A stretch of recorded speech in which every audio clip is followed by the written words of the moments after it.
আমাদের চলচ্চিত্রের বা সিনেমা ইন্ডাস্ট্রির শোবিজ ইন্ডাস্ট্রি যদি ব্যাডলি কোপার চিন্তা করা হয়, ব্র্যাড পিট কাউকে ধরা হয়, তিনি এফএস নাঈম। এবং এত সুদর্শন একজন অভিনেতা, সুদর্শন একজন মানুষ, প্রিয় মানুষ, কথাবার্তায় খুবই শোভন একজন মানুষ এফএস নাঈম ফারুক সুবহান। হ্যাঁ, তিনি আমাদের মাঝে রয়েছেন এবং তিনি সম্প্রতি প্রসূন রহমানের শেকড়ে চুক্তিবদ্ধ হয়েছেন। তার আরও অনেক কাজ রয়েছে। আগে এইটা দিয়ে শুরু করি, শেকড় দিয়ে শুরু করি। শেকড়ে যুক্ত হওয়া প্রসঙ্গে একটু বলুন। শেকড়ে যুক্ত হওয়ার প্রসঙ্গে হচ্ছে যে প্রসূনদার সাথে তো অনেক আগে থেকেই কথা হয়, কাজও হয়েছে। তার গল্পে, বিশেষ করে তার লেখাতে আমার কাজ করা হয়েছে। তো এরপর প্রসূনদার সাথে কথা হচ্ছিল যখন আমি ওটিটি কাজগুলো শুরু করলাম। প্রায় আমাদের ইনবক্সে কথা হতো যে নাঈম, খুব ভালো ভালো কাজ হচ্ছে। আমি দাদা, আপনার সাথে কবে কাজ হবে? কারণ আপনি তো লেখায় কাজ করেছি, এখন আপনি ছবি বানাচ্ছেন অনেকদিন ধরে। তো একটা ছবিতে বলে আমি আমার মতো করে একটা চরিত্র আমি পেয়ে নিই, আমি তারপরে তোমায় বলছি। ঠিক 3 মাস আগে উনি আমাকে নক দিলেন যে আমি একটা চরিত্র ভাবছি, কী অবস্থা? ভালো অবস্থা। বলে ব্যস্ততা কেমন? আমার তো ব্যস্ততা খুবই ক্যালেন্ডার ওয়াইজ গোছানো ব্যস্ততা। তো বলে যে ঠিক আছে, আমি তোমাকে পাণ্ডুলিপিটা পাঠাই। হ্যাঁ, পাঠিয়ে দেন, পড়ে আমি বললাম যে অবশ্যই আমার এই গল্পে থাকা উচিত। কারণ যে গল্প অনেক অনেক অগণিত মানুষের ভেতরের মনের কথা বলতে পারে, সে গল্পে আমি থাকতে চাই। এটা তো মাইগ্রেশনের গল্প, কিন্তু এর মধ্যে ভালোবাসাও রয়েছে। এই দুটোকে পার্থক্য করে আপনি আপনার ক্যারেক্টারকে কীভাবে সামনে নিয়ে এগিয়ে নিয়ে যান? আমার জন্য খুবই চ্যালেঞ্জিং, কারণ হচ্ছে এই গল্পটায় মা ছেলের গল্প, ভালোবাসার প্রেমিক প্রেমিকার গল্প, বন্ধুর সাথে খুব ভালো কিছু সিন আছে, 2 বন্ধুর। সে সাথে দেশের গল্প, নিজের মাতৃভূমির গল্প, নিজের শেকড়ের গল্প। তো আমার কাছে আমি আপনার সহকারে আপনার অগণিত দর্শক যারা আছে তাদের কাছে আমি আসলে দোয়া চাই, আল্লাহ যেন আমাকে সুস্থ রাখেন ইনশাআল্লাহ, এবং আমি যেন আসলে ঠিকঠাক অভিনয়টা করতে পারি। তাহলে অনেক মানুষের অনেক অনুভূতির কথা বলা হয়ে যাবে, অনেক অনুভূতিগুলো আসলে প্রকাশ করা যাবে। সুন্দর সুন্দর ছবি যে আপনার প্রায় 1 দশকের বেশি সময় ধরে পদযাত্রা, এই সময়টাকে আপনি জীবনের কতটুক মানে গুরুত্ব দিয়েছেন, বা কতটুকু মনে করবেন যে অনেক কিছু পেয়েছি, কতটুকু এগিয়ে রাখবেন? অনেক কিছু পেয়েছি বান্ধব ভাই, অনেক কিছু। আমি বলবো যে আমি কেউ না, আমি একটা পরিবারের ছেলে, কিন্তু সেই পরিবারের ছেলেটাকে 18 কোটি মানুষ চিনছে, 20 কোটি মানুষ চিনছে, কিংবা 10 কোটি মানুষ চিনছে। এটাই কি অনেক না? সারা পৃথিবীতে আপনি এফএস নাঈম দেখে সার্চ দিলে অ্যাক্টর এফএস নাঈম আসছে, সেটাই কি অনেক না? এত ভালো ভালো গুণী ব্যক্তিত্ব যাদের দেখে আমরা বড় হয়েছি, তাদের সাথে একই মঞ্চে, বলবো না একই ফ্রেমে দাঁড়িয়ে অভিনয় করতে পেরেছি, সেটা কি অনেক বড় না? বেশ কিছু অ্যাওয়ার্ড পেয়েছি, সেটাও তো অ্যাচিভমেন্ট। আলহামদুলিল্লাহ সুস্থ আছি, সেটাও কি বড় না? মানে আমি বলবো যে আমি চেরিশ করেছি অনেক আমার ক্যারিয়ারটা, এবং আলহামদুলিল্লাহ আমার কোনো আফসোস নেই। আপনার যাকে চেয়েছিলেন তাকেই পেয়েছেন, সংসার করছেন, এবং অনেক বছর হয়ে গেল। আলহামদুলিল্লাহ আমাদের মানে দুটো ম্যাচিউরড মানুষের একসাথে পথ চলা, আলহামদুলিল্লাহ সেটাও মিষ্টি। ওটা কেমন চলছে, কেমন, এবং এখন কি অবস্থা আছে, মানে সামনে প্ল্যানটা কি? অ্যাবসলিউটলি টক, ঝাল, মিষ্টি, এই 3টা ফ্লেভারই আছে আমাদের। আগে বলতে নাঈম শাবনাজ, নাঈম নাদিয়া। ইয়েস আলহামদুলিল্লাহ। ওফ, এটা কিন্তু একটা বড় বিষয়। আচ্ছা, বড় পর্দায় বা আপনারা যদি একসাথে কাজ করেন, বাড়ি ফিরে কি আলোচনা হয় নিজেদের ভিতরে? সমালোচনা হয়, আমরা আমাদের সমালোচনা করি। যেমন নাদিয়ার বেশ কিছু শো দেখে আমি বলি যে মঞ্চের পেছনে এত লাইট, তোমার ফেস লাইট নাই কেন?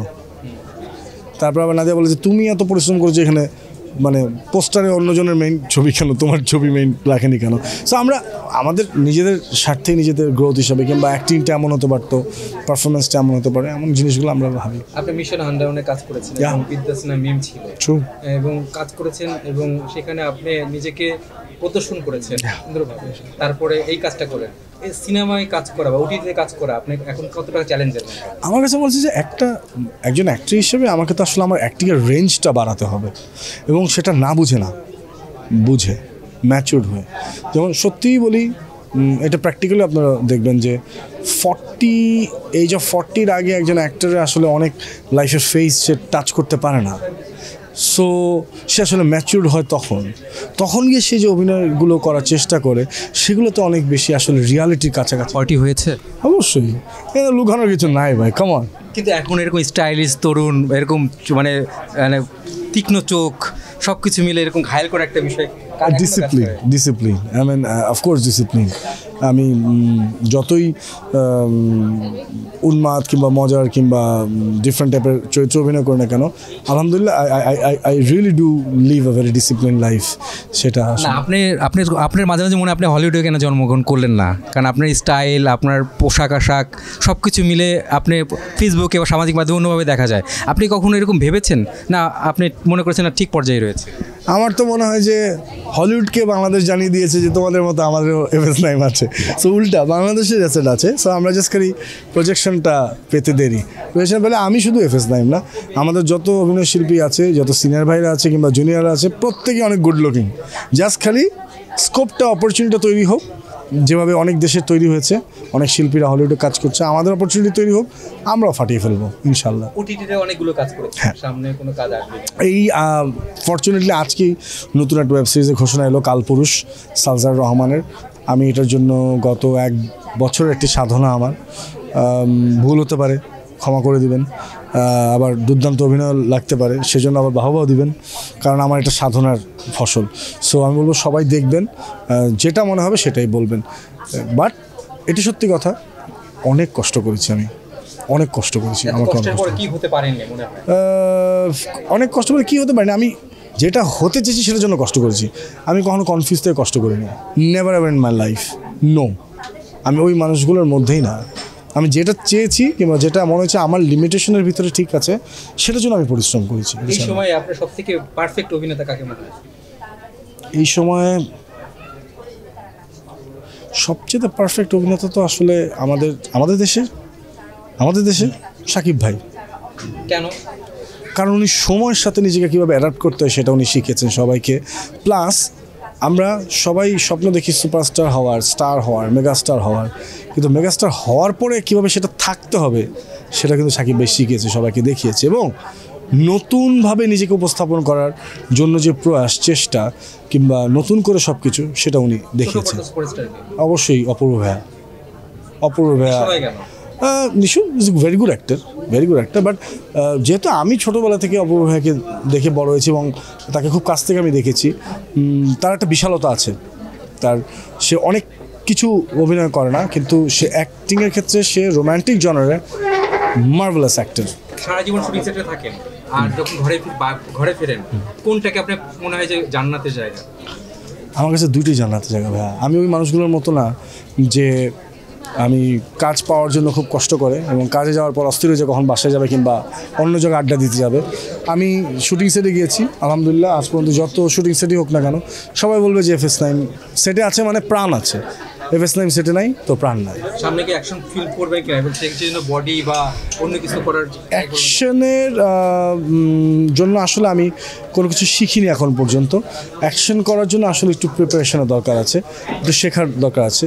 কোনো একজন ওস্তাদের আন্ডারে শিখতে হবে, শিখে অ্যাকশনটা, ফাইটটা শিখে আসলে হয়তো করবো, যদি কখনো করবো। কেমন কিসের জীবনটা কেমন লাগে? আলহামদুলিল্লাহ খুবই ভালো। মানে আপনি কাউকে খালি একটা জিনিস যদি করেন যে আপনি আপনার লিমিটেশন অনুযায়ী যদি চলে কাউকে না ঠকানোর ইন্টেনশন করেন, আপনি ভালো থাকবেন। নাইম ভাই, অনেক অনেক ধন্যবাদ। Thank you. এবং অনেক দিন পর পেলাম ভাই, আমি সামনে বাবা, আশা করি শিওর শিওর চলার পথ একের পর রকেটের গতিতে সামনে এগিয়ে যাক। আল্লাহ তো অনেক অনেক ধন্যবাদ। থ্যাংক ইউ সো মাচ ভাই। আমারও ইচ্ছা ছিল ভাই, অনেকদিন আপনার সাথে গল্প হয় না, আড্ডা হয় না। But yes, the mature journalist like you, it's a pleasure to meet you and talk to you. And hopefully ইনশাল্লাহ দোয়া করবেন আমি যেন ভালো কাজ করতে পারি এবং আপনি এরকমভাবে আমার সাথে আরও কথা বলতে পারেন। Thank you. আমি FS নাইমের সাথে কথা বললাম এবং তিনি যে এত অমায়িক মানুষ, তার কথাবার্তা আসলে যারা দেখবেন তারা বুঝতে পারবেন। অনেক অনেক ধন্যবাদ সবাইকে।